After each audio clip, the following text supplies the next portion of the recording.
Hello friends, good morning. നമ്മുടെ Kerala TV സീരിയലിലേക്ക് എല്ലാവർക്കും സ്വാഗതം. പോകാനിറങ്ങിയ ഹണിയുടെ ചെവിക്കല്ല് തീർത്തൊരെണ്ണം അപർണ കൊടുത്തു. അപ്പോൾ ഈ നിൽക്കുന്ന സ്ത്രീയാണ് നിനക്കിത് തരേണ്ടത്. അവർക്കതിന് സാധിക്കാത്തത് കൊണ്ട് ഈ വീട്ടിലെ മരുമകളായി ഞാൻ ചെയ്യുന്നു എന്ന് അപർണ പറഞ്ഞു. യോ എന്നും പറഞ്ഞുകൊണ്ട് ചെന്ന ഹണിയുടെ കൈയൊക്കെ തട്ടി മാറ്റിയിട്ട് ബാക്കി കൂടെ പറയാവടി, നിന്റെ മറുകവളത്തും കൂടി ഞാൻ തരാമെന്ന് പറഞ്ഞു. എവിടെന്നാ വന്നൊരു കുടുംബത്തിൽ കയറി താമസിച്ചിട്ട് സോറി പറഞ്ഞു പോകുന്നു നീയാ. അപ്പം നീ ഓർത്ത് വെച്ചോടി, ഇതിനുള്ള കണക്ക് തീർക്കാൻ ഹണി റോസ് വീണ്ടും വരും. നീ എൻ്റെ കയ്യിൽ നിന്ന് ഒന്നും വാങ്ങിക്കുമെന്ന് അപർണ. നിന്നെ പേടിക്കുന്നവരൊക്കെ ഉണ്ടാകും, അപർണയെ അതിന് കിട്ടില്ല, ഇറങ്ങിപ്പോടി എന്നും പറഞ്ഞ് ആ ഒരു ഡയലോഗ് ഇറക്കി അപർണ ഇങ്ങനെ നിൽക്കുമ്പോൾ ഹണി അവളെ ഒന്ന് സ്കെച്ച് ചെയ്തിട്ട് അങ്ങ് പോയി. ആ സമയത്ത് നീ ഇതിനെ അവളെ അടിച്ചതെന്ന് ചോദിച്ചു നമ്മുടെ പ്രഭാവതി. അപ്പം അമ്മയ്ക്കത് മനസ്സിലായില്ലേ, അവളെ വെച്ച് മാക്സിമം ഈ വീട്ടിലെ അന്തരീക്ഷം കലക്കാവുന്ന ഇവള് കരുതിയത്. അപ്പോൾ കുടുംബത്തിൽ ഒരുത്തി കയറി താമസിച്ചിട്ട് അവളെ ഇറക്കി വിടാനുള്ള ആണത്ത് നീ കാണിച്ചോടാന്ന് അപർണ അമലിനോട് ചോദിക്കുന്നു. എന്നിട്ട് അവൻ എന്നെ പരിഹസിക്കാൻ വന്നിരിക്കുകയാണെന്നും. അപ്പം നീ കരുതിയിരുന്നോ അവൾ ആരാണെന്ന് നിനക്ക് അറിയില്ല. നിന്റെ അച്ഛൻ ജാനയെടുത്ത് കൊല്ലാൻ നോക്കിയ പഴയ സമ്പ്രദായമായിട്ടും അല്ല അവൾ ഇനി വരാൻ പോകുന്നതെന്നും ഒന്നും പിഴയ്ക്കാതെ നെഞ്ചത്ത് തന്നെ അവൾ പണി തരും, നീ നോക്കിക്കോളാൻ പറഞ്ഞു. എൻ്റെ അച്ഛൻ്റെ കയ്യിലും ഉണ്ടടാ എടുത്ത് പൊട്ടിക്കാൻ പാകത്തില് ഒത്തിരി തോക്കുകൾ. ജാനകിയെ തീർക്കണമെങ്കിലേ മുന്നിൽ ചെന്ന് നിന്ന് അച്ഛനത് ചെയ്തേനേന്ന് പറയുക. ജാനകിക്ക് പണി കൊടുത്തത് അവരുടെ പഴയ കാമുകനാ നകുലൻ. അയാൾ ചെയ്തതിന്റെ പിതൃത്വം ഏറ്റെടുക്കേണ്ട ഗതികേട് തമ്പിക്ക് വന്നിട്ടില്ലെന്നും പറഞ്ഞ് അപർണ. എൻ്റെ പൊന്നേന്നും പറഞ്ഞു പ്രഭാവതി അവിടെ നിൽക്കുക കേട്ടോ. അതും പറഞ്ഞ് അപർണ അകത്തേക്ക് കയറിപ്പോയി. ഈ സമയത്ത് എന്നും പറഞ്ഞ അമൽ ഇങ്ങനെ ഭയങ്കര ജീവിതം തൊലഞ്ഞല്ലോ എന്ന് വിചാരിച്ച് അവിടെ നിൽക്കുക. ഈ സമയത്ത് നകുലൻ അവിടെ വെയിറ്റ് ചെയ്ത് നിൽക്കുക. അപ്പോൾ നമ്മുടെ അഭി അങ്ങോട്ടേക്ക് വന്നു. ഇവറ്റകളെ രണ്ടിനെയും കണ്ടു കഴിഞ്ഞപ്പോൾ നിങ്ങളെന്തിനാ ഇവിടെ വന്ന് നിൽക്കുന്നതെന്ന് അഭി ചോദിച്ചു. അപ്പോൾ ജാനകിയെ പറ്റി അറിയാനാണെന്ന് പറഞ്ഞു. നിനക്ക് ജാനകിയെ പറ്റി എന്തൊക്കെ അറിയണമെന്ന് ചോദിച്ചുകൊണ്ട് അഭി ഇവൻ്റെ കുത്തിന് കയറി പിടിച്ചു. നിന്റെ അസുഖം ഞാൻ ഇത് തീർത്ത് തരാടാ എന്നും പറഞ്ഞിങ്ങനെ അഭി ചെന്ന് അവനെ അങ്ങ് കയറി പിടിച്ചു കഴിഞ്ഞപ്പോഴത്തേക്കും ഇന്ദ്രജ അഭി അവനെ വിട് എന്നും പറഞ്ഞ് കയറി പിടിക്കാം. എന്നോട് ആജ്ഞാപിക്കാൻ നീ ആരാടി എന്നും ചോദിച്ചു ഇന്ദ്രജയെ പിടിച്ച് തള്ളി. ആ സമയത്ത് പെണ്ണാണെന്നൊന്നും ഞാൻ നോക്കുമായിരുന്നും അഭി ഇന്ദ്രജയോട് പറയാ. അഭിയുടെ തനി നേരം കണ്ട് ഇവർ രണ്ട് ഞെട്ടിപ്പോയിട്ടോ. എടാ നീ എൻ്റെ അടുത്ത് വന്ന് കൂടിയതും ഇവിടെ വന്നത് എന്തിനാണെന്നൊക്കെ എനിക്ക് അറിയാടാ എന്ന് പറഞ്ഞു. അപ്പോൾ അബ്രഹാം കൈയെടുക്കാൻ പറഞ്ഞു ഈ നകുലൻ. അപ്പോൾ അബ്രഹാം വിടുന്നും പറഞ്ഞു ഇന്ദ്രജി. അപ്പോഴേക്കും അഭി ഭയങ്കര കലിപ്പിൽ ഇങ്ങനെ നിൽക്കുക. അപ്പോൾ അബ്രഹാമിൻ്റെ വൈഫ് ഹോസ്പിറ്റലിലാണെന്ന് അറിഞ്ഞിട്ട് തന്നെയാണ് ഞങ്ങൾ ഇങ്ങോട്ടേക്ക് വന്നതെന്ന കാര്യം ഇന്ദ്രജ പറയും കേട്ടോ. അതിന് മാത്രം എന്ത് ബന്ധമാടി ഞാനും നിങ്ങളും തമ്മിലുള്ളത്, അങ്ങനെ എന്തെങ്കിലും ബന്ധമുണ്ടെങ്കിൽ പറയാൻ പറഞ്ഞു. അപ്പം ഇന്ദ്രജി ഇങ്ങനെ കിട്ടിയ അവസരമാണെന്ന് ഓർത്ത് ഇങ്ങനെ അവിടെ നിൽക്കുവാണ്. ആ ഒരു സമയത്ത് അപ്പോൾ ജാനകിയുമായിട്ട് നിങ്ങൾക്ക് വല്ല ബന്ധമുണ്ടോ എന്ന് അഭി ചോദിച്ചു. പരിചയക്കാർ എന്നുള്ള നിലയ്ക്ക് ഞങ്ങൾ വന്നത് തെറ്റായി പോയി എന്ന് ഞങ്ങൾ അറിഞ്ഞില്ല എന്ന് ഇന്ദ്രജ പറയുന്നു.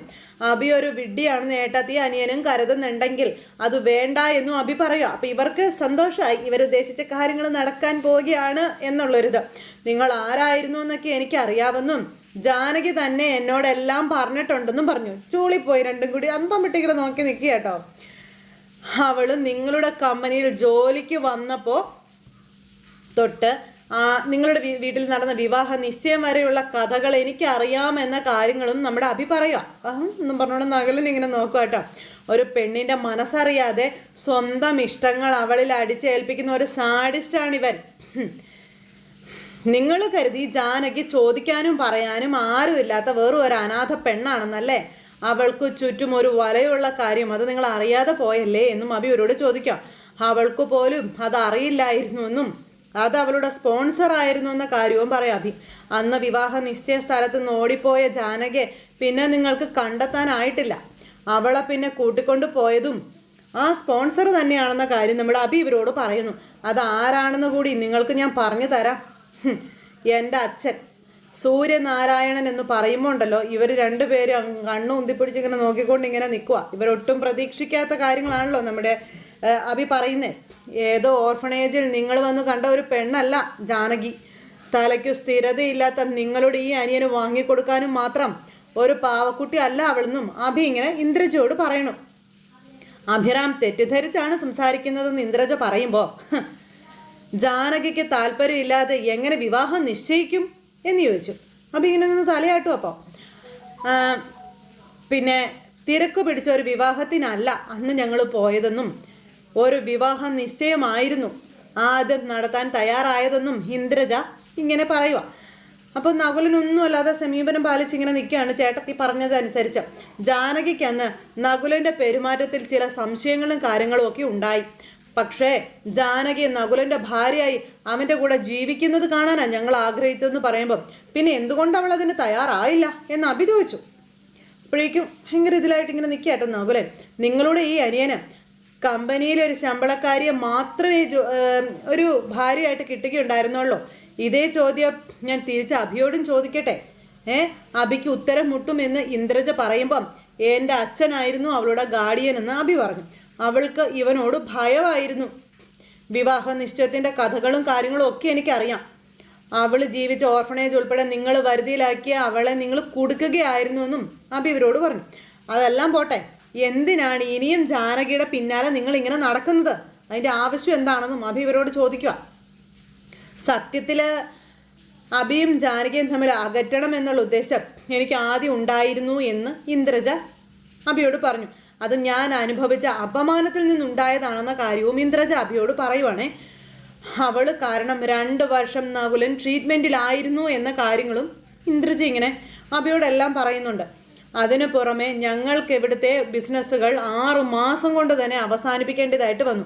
കോടികളുടെ നഷ്ടമാണ് ഞങ്ങൾക്കുണ്ടായതെന്നും പിന്നെ എനിക്ക് അവളോട് പകയുണ്ടായിരുന്നു എന്നുള്ളത് ഞാൻ നിഷേധിക്കുന്നില്ല എന്നും ഇന്ദ്രജ അഭിയോട് ഏറ്റുപറയാം.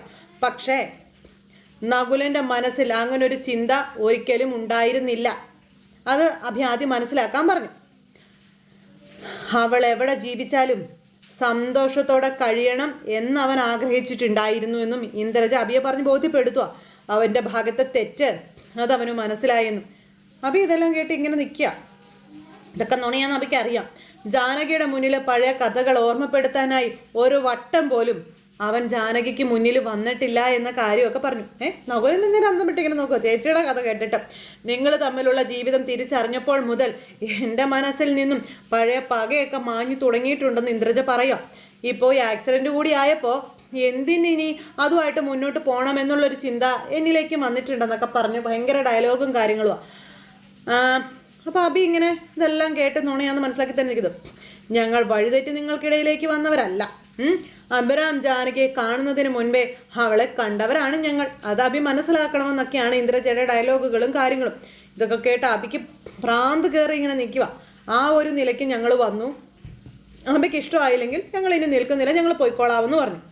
നകുല വാ എന്നും പറഞ്ഞ് ഇന്ദ്രജി അങ്ങ് പോയി. ഈ സമയത്ത് അഭി നകുലനോട് ഇനി നീ ജാനകിയുടെ പേരും പറഞ്ഞ് ഇങ്ങോട്ട് വന്നാൽ പിന്നെ നീ നാട്ടിൽ നിന്ന് പോകില്ല എന്ന് അഭി നകുലന് അവസാന താക്കീതും കൊടുത്തു. അങ്ങനെ അവർ രണ്ടുപേരും കൂടി ഇങ്ങ് പോന്നു. ഇത് കഴിഞ്ഞതിന് ശേഷം പിന്നെ കാണിക്കുന്നത് എൻ്റെ മോളെന്നും പറഞ്ഞ അമ്മ ആ ആശ്രമത്തിലൂടെ അങ്ങോട്ടും ഇങ്ങോട്ടും നടക്കുക. കഞ്ഞിയും കൊണ്ട് വന്നതൊക്കെ തട്ടി തെറിപ്പിച്ച് ഭയങ്കര കലിപ്പിൽ ഇങ്ങനെ നിൽക്കുക. അപ്പോഴേക്കും ആ കഞ്ഞിയും കൊണ്ട് വന്ന ആ ചേച്ചിക്ക് ദേഷ്യം വന്നു. അമ്മ ഇവിടെ കിടന്ന് മോളെ എന്ന് വിളിച്ച് കാറിയിട്ട് ഒരു കാര്യമില്ല, അത്യാവശ്യം നിലയിൽ ആശുപത്രിയിൽ കിടക്കുകയാണ് അമ്മയുടെ മോള് എന്ന് പറഞ്ഞു. അപ്പോഴത്തേക്കും തിരുമേനി വന്നു, എന്താ ഇവിടെ എന്ന് ചോദിച്ചു. അപ്പം ഞാൻ കൊണ്ടുവന്ന കഞ്ഞി തട്ടി കളഞ്ഞെന്ന് ആ ചേച്ചി പറഞ്ഞു.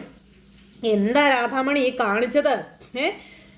ഏത് നേരത്താണാവോ എൻ്റെ ദൈവമേ ഇങ്ങനെ ഒരാളെ കയ്യേൽക്കാൻ തോന്നിയതെന്നൊക്കെ ഇങ്ങനെ പറയുക തിരുമേനി. ഇവർ മോളെ കാണാനായി ഈ അതിക്രമമൊക്കെ കാണിക്കുന്നതെന്ന് പറഞ്ഞു. ഇവർ ചെന്നെങ്കിൽ ചിലപ്പോൾ മോള് കണ്ണ് തുറന്നേനേന്ന് പറയാ കേട്ടോ ആ ചേച്ചി. മോളെന്ന് ഇവർ എപ്പോഴും പിറുപിറുക്കുന്നുണ്ടെന്നു ആ ചേച്ചി ഇങ്ങനെ തിരുമേനിയോട് പറയുവാണേ.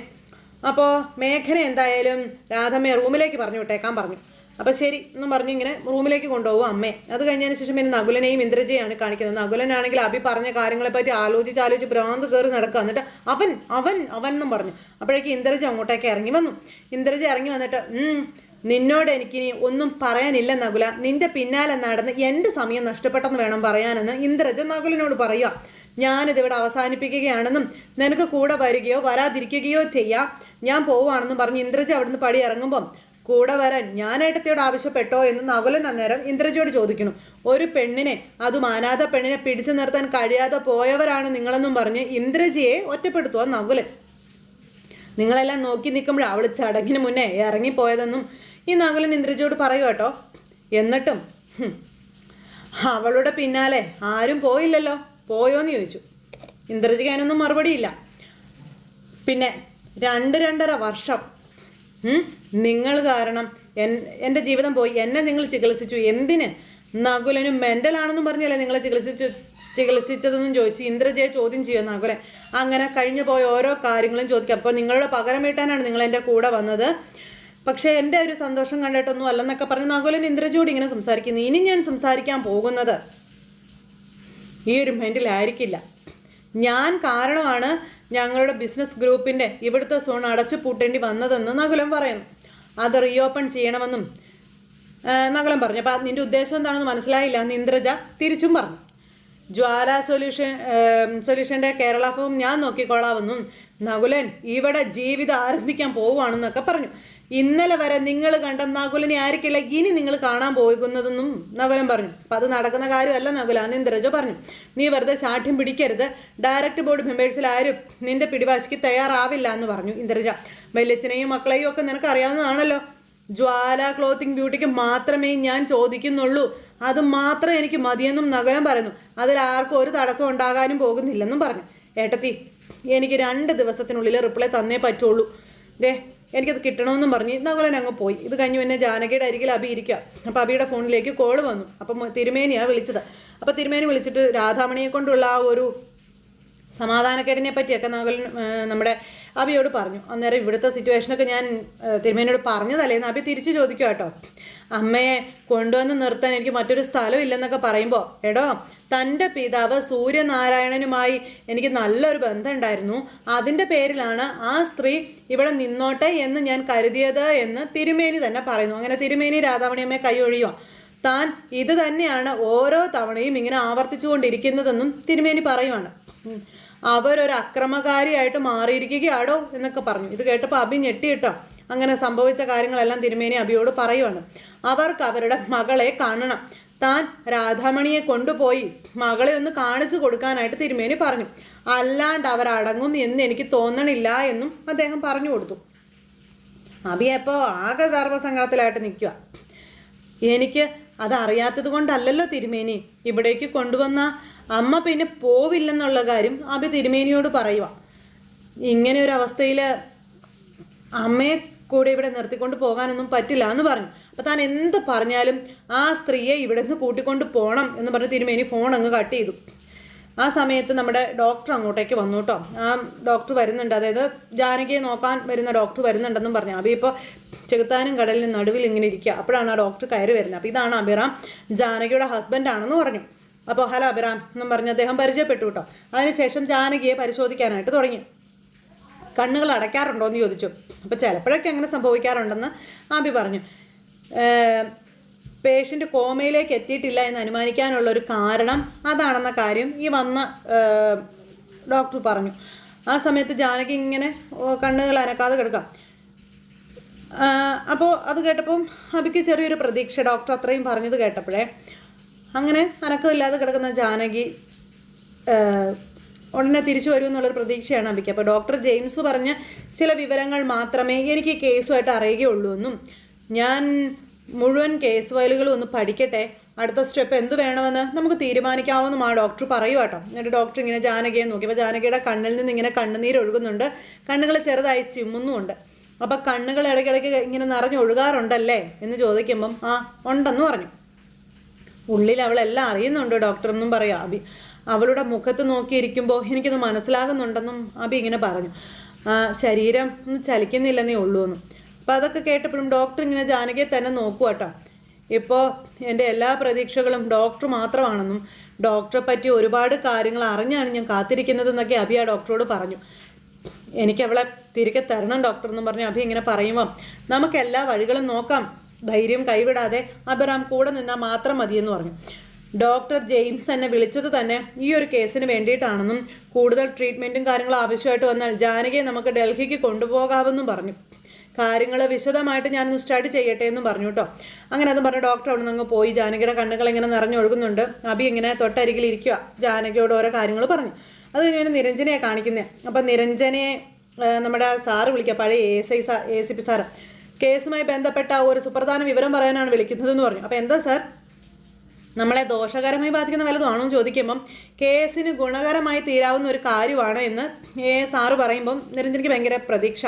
ഈ കേസിൻ്റെ ആണിക്കല്ലെന്ന് നമുക്ക് വിശേഷിപ്പിക്കാൻ കഴിയുന്ന ഒരു സാക്ഷിയെ ഞാൻ വക്കീലിൻ്റെ മുന്നിൽ എത്തിച്ചു തരാം എന്നാ സാറ് പറഞ്ഞു. പിന്നെ ഈ ഒരാളും മതി കേസ് ജയിക്കാനെന്നും ഈ സാറ് പറയും കേട്ടോ. നിരഞ്ജനയ്ക്ക് ഭയങ്കര പ്രതീക്ഷ എന്ന് പറഞ്ഞാൽ ഭയങ്കര പ്രതീക്ഷയായിട്ട് ഇങ്ങനെ നിൽക്കുന്നിടത്ത് ഇന്നത്തെ നമ്മുടെ കഥ അവസാനിച്ചു. അപ്പോൾ എല്ലാവരും കാത്തിരുന്ന് കാണണം കേട്ടോ. എല്ലാവർക്കും നല്ലൊരു ദിവസം ആശംസിക്കുകയാണ്. എല്ലാവരും തരുന്ന സപ്പോർട്ടിനും സ്നേഹത്തിനും ഒത്തിരി നന്ദി അറിയിക്കുന്നു. വീണ്ടും കാണുന്നത് വരെ എല്ലാവർക്കും ടാറ്റാ.